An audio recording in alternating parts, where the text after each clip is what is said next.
मुंबई के एक हॉस्पिटल में 14 साल की लड़की एडमिट थी। उसमें कुछ डॉक्टर जो थे उस लड़की का इलाज कर रहे होते हैं। वह लड़की इस कदर चीख चीख करके रो रही होती है। उसके मुंह से बस यही आवाज निकल रही थी, किसी को कमरे के अंदर मत आने देना। वह लड़की इस कदर रो रही थी कि हर कोई उस लड़की को देखना चाहता था कि आखिर इस लड़की को हुआ क्या है। हर कोई जानना चाहता था।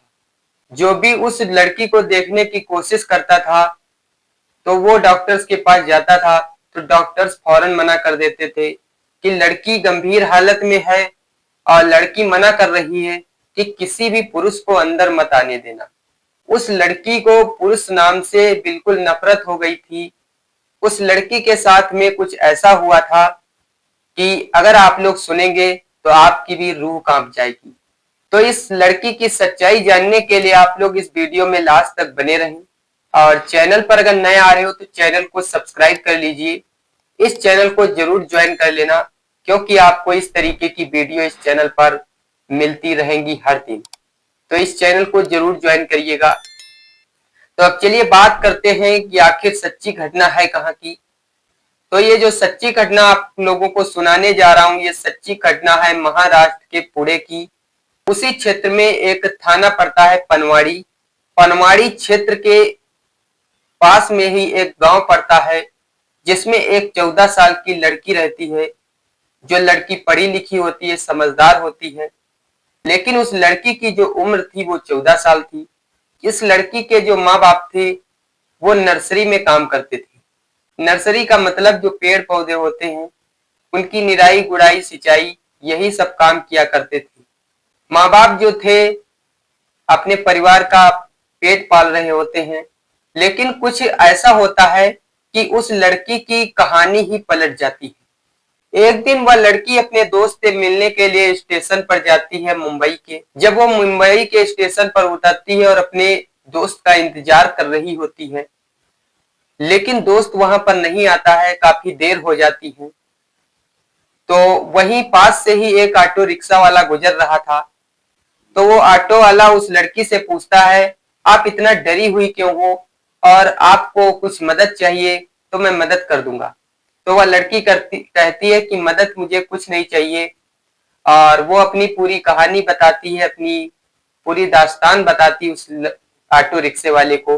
ऑटो रिक्शे वाला समझ जाता है और वो वहां से चला जाता है। लड़की उस अपने दोस्त का इंतजार कर रही ही होती है। तभी ऑटो रिक्शे वाला दोबारा फिर से वापस आता है और उस लड़की से कहता है कि आप अभी यहीं पर हो।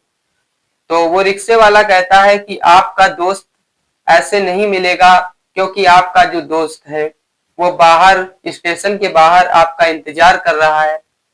वो आपसे शर्मा रहा है, वो आपसे मिलना नहीं चाह रहा है, क्योंकि उसको आपसे पहली बार मिलने में शर्म भी लग रही है और दूसरी बात कुछ देर हो गई है, तो इसलिए वो डरा हुआ है, तो बाहर खड़ा हुआ है। तो वो लड़की कहती है, तो भैया मुझे छोड़ दीजिए मेरे दोस्त के पास।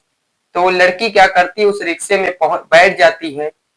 लेकिन वो जो रिक्शे वाला होता है वो उस लड़की को उसके पास नहीं ले जाता है, दोस्त के पास नहीं ले जाता है, क्योंकि उस रिक्शे वाले ने झूठ बोला था कि आपका दोस्त जो है वो बाहर इंतजार कर रहा है। वह ऑटो रिक्शे वाला सीधा एक जंगल की तरफ उस रिक्शे को ले जाता है।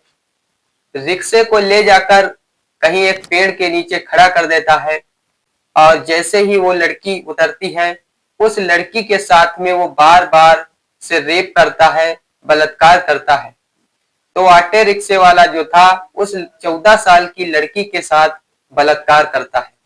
बाद में उसी रिक्शे में बिठा करके उसी मुंबई के ही स्टेशन पर वो छोड़ देता है और ऑटो रिक्शे वाला चला जाता है। ऑटो रिक्शे वाले ने ऐसी जगह पर उस लड़की को छोड़ा था कि वहां पर पास में ही एक रूम था। उस रूम में करीब 12 लड़के थे जो कि उस लड़की को देख रहे थे गंदी नजर से। उस लड़की को खींच करके अंदर ले जाते हैं और कमरा लॉक कर देते हैं। लड़की चीख चीख कर रो रही होती है। जो 12 लड़के थे वो बारी बारी से जो है उस लड़की के साथ बलात्कार करते हैं, रेप करते हैं। वह लड़की चीख चीख कर के रो रही होती है, वह भूख प्यास से तड़प रही होती है। कि मुझे खाना कोई खिला दीजिए। तो कम से कम 24 घंटे मतलब पूरा एक दिन उस लड़की के साथ वो 12 लड़के जो थे वो बलात्कार करते हैं। उसके बाद में वही 12 लड़के उस लड़की को बाहर निकाल देते हैं और उसी मुंबई के स्टेशन पर ही वह लड़की एक कोने में जाकर बैठ जाती है। सहमी हुई थी, डरी हुई थी, परेशान थी। तभी वहां पर दूसरा दिन जब होता है, सुबह का वक्त होता है, रेलवे के जो कर्मचारी थे, जो सफाई कर्मी थे, रेलवे स्टेशन के दो सफाई कर्मी उस लड़की की मदद नहीं करते हैं, उस लड़की के साथ में बलात्कार करते हैं, रेप करते हैं। पहले तो उस ऑटो रिक्शे वाले ने इस लड़की के साथ बलात्कार किया। 24 घंटे 12 लड़के इस लड़की के साथ बलात्कार करते हैं। फिर रेलवे स्टेशन के दो सफाई कर्मी भी इस लड़की के साथ बलात्कार करते हैं। लड़की इतना डरी हुई थी, पुरुष नाम से बिल्कुल इसको नफरत हो गई थी। पुरुषों से इतना डर रही थी कि वो एक कोने में सहमी हुई बैठी थी। तभी कुछ घंटे बाद एक पुलिसकर्मी वहीं से गुजरता है। वह उस लड़की से कहता है, आखिर बात क्या है, आप बताइए, मैं आपकी मदद करूंगा। लेकिन वो लड़की मना कर देती है। उसके मन में एक ख्याल आता है कि जैसे और भी लोगों ने मेरे साथ मदद करने के बजाय लोगों ने बलात्कार किया, गंदा काम किया, लोगों ने रेप किया, तो ये पुलिसकर्मी भी क्या मुझे छोड़ देगा, ये भी बलात्कार कर सकता है। तो वो लड़की फौरन मना कर देती है। तो पुलिसकर्मी भी परेशान, लेकिन पुलिसकर्मी ऐसा नहीं था, बहुत ही अच्छा था, वो इस लड़की की मदद करना चाहता था। तभी वो पुलिसकर्मी क्या करता है कि पुलिस अधिकारी के पास फोन लगाता है, कहता है कि एक इस स्टेशन पर एक लड़की बैठी हुई है जो कि मदद चाहती है, क्योंकि डरी हुई है, सहमी हुई है, इसकी आप मदद कीजिए। तभी पुलिस अधिकारी आती हैं, इस लड़की को उठाती हैं। जैसे ही यह लड़की जमीन पर गिर जाती है, बेहोश हो जाती है, तभी पुलिस अधिकारी जो होती हैं वो इस लड़की को ले जाती है एक हॉस्पिटल में, मुंबई के ही। वहां पर इस लड़की को एडमिट करा दिया जाता है। उसके बाद में इस लड़की से पूछा जाता है कि आखिर बात क्या है, आप पूरी कहानी बताइए। तो वो लड़की अपनी पूरी कहानी बताती है, पूरी दास्तान बताती है कि मैं अपने दोस्त से मिलने के लिए आई हुई थी, घर से छिप करके, अपने माँ बाप को हमने नहीं बताया था। तो एक रिक्शे वाले मुझे मिलते हैं, तो ऑटो रिक्शे वाले ने मेरे साथ बलात्कार किया, जबरदस्ती की, रेप किया, फिर मुझे छोड़ दिया। और इसी स्टेशन पर एक रूम में 12 लड़के रहते हैं। उन 12 लड़कों ने पूरा दिन 24 घंटे मेरे साथ बलात्कार किया, रेप किया। यहाँ के रहने वाले दो सफाई कर्मी जो थे वो मदद करने के बजाय वो भी मेरे साथ बलात्कार करते हैं। तो वो पुलिस अधिकारी जो होती है इस मामले को गंभीरता से लेती है। इस लड़की के जो माँ बाप थे वो पनवाड़ी थाने में जाकर रिपोर्ट लिखाते हैं कि मेरी जो 14 साल की लड़की थी वह गायब हो गई है, गुमशुदगी की रिपोर्ट लिखा देते हैं। पुलिस जो होती है वहां की इस मामले को गंभीरता से लेती है। पुलिस सीसीटीवी कैमरे को देखने की कोशिश करती है, लेकिन होता क्या है कि कुछ भी सबूत नहीं मिलता है, कुछ भी नहीं मिलता है। मोबाइल नंबर से सीडीआर भी निकलवाया जाता है, तब भी कुछ भी पता नहीं चलता है। लेकिन मुंबई के ही स्टेशन पर एक सीसीटीवी कैमरा लगा हुआ था। उस सीसीटीवी कैमरे में पूरी ऑटो वाले की जो कहानी थी वो रिकॉर्ड हुई थी। ऑटो रिक्शे का जो नंबर था वो सीसीटीवी कैमरे में देखा जाता है। ऑटो वाले को पकड़ा जाता है, गिरफ्तार करती है पुलिस। तो वो पूरी अपनी कहानी बताता है कि मैंने ही इस लड़की के साथ बलात्कार किया है। फिर क्या होता है कि वो जो 12 लड़के थे वो भी गिरफ्तार किए जाते हैं। 2 रेलवे के सफाई कर्मी थे, वो भी गिरफ्तार किए जाते हैं। तो ऐसे करके 16 लोग गिरफ्तार कर लिए जाते हैं। मामला कोर्ट तक जाता है। तो आप क्या कहते हैं कि ऐसे लोगों के साथ क्या होना चाहिए? क्या सीधा इन लोगों को फांसी होनी चाहिए?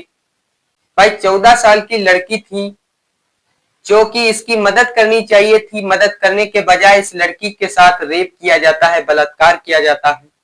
लड़की स्टेशन पर सहमी हुई थी, डरी हुई थी, बैठी हुई थी। अगर वो पुलिसकर्मी ना आता तो इसकी मदद कौन करता? उस पुलिसकर्मी को मेरा सल्यूट है कि इस लड़की की उसने मदद की।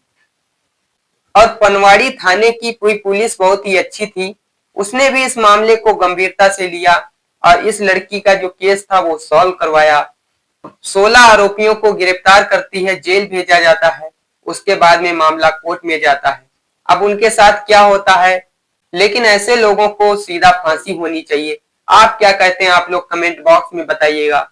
बाकी इस कहानी को सुनाने का मकसद किसी को परेशान करना नहीं है, बल्कि आपको सचेत करना है, जागरूक करना है। तो इस तरीके की अगर और भी कहानियां और भी घटनाएं, इस तरीके की स्टोरी सुनना चाहते हो, दिलचस्पी है, तो इस चैनल को ज्वाइन कर लीजिए और मुझे इंस्टाग्राम पर भी आप फॉलो कर लेना। लिंक डिस्क्रिप्शन में मिल जाएगी, इंस्टाग्राम पर भी फॉलो कर लेना। कभी कभी कुछ अपडेट्स मैं वहां पर देता रहता हूँ, ताकि आप लोग सतर्क रहें और सुरक्षित रहें।